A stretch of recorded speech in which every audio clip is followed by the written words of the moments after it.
We do want to go back here to the markets and focus a little bit on municipalities. It is our Muni moment, and we're going to talk a little bit here about mass transit, because every major city with mass transportation has its low points, but the transit system in Boston is on an unprecedented struggle bus of its own. The Massachusetts Bay Transportation Authority has been scrambling to address lower ridership, service disruptions, aging infrastructure, and a funding crisis. It's the focus of our Muni moment today, and joining us to talk about it is City Councilor of Boston's District 2, Ed Flynn. All right, Ed, sitting here in New York, I am not one to throw stones. I mean, we have our own issues when it comes to mass transit here, but talk about what's unique to the issues facing Boston's public transit system. We've had a difficult period of time with our MBTA system, especially during the winter time. The system doesn't work effectively. Most of our workforce lives outside of Boston, throughout greater Boston. They rely on public transportation to come into the city, into the downtown area through the MBTA system. Especially during the winter time, it's extremely challenging. And that's one of the reasons companies are really not fully remote, is because of our struggling transportation system here in Boston and Massachusetts as well. What's the solution, Ed? I mean, other than just more money, is there a better way to go about this? We have very old infrastructure, and a lot of our trains operate outside, not in the tunnel, but outside, and are impacted by the elements, by snow, by rain. I almost thought that during the pandemic, we had an opportunity to completely shut down the MBTA system and dramatically improve it.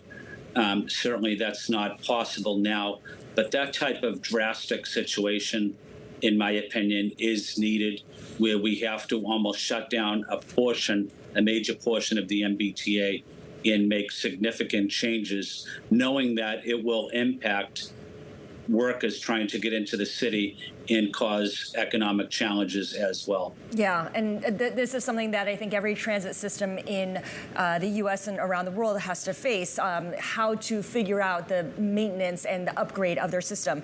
Is there anything longer term, like a congestion pricing plan, even being discussed? I know that New York had planned to do something like that before the governor of New York put it on indefinite pause, but I'm curious whether that's been brought up at all? Yes, it has. There is active discussion on the City Council about establishing that.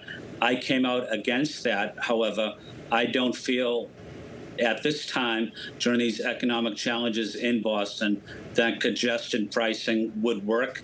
It would have a devastating impact on our business community and our low-wage workers as well that come into Boston to work, especially through the MBTA system, or driving into downtown Boston because of the challenges we have.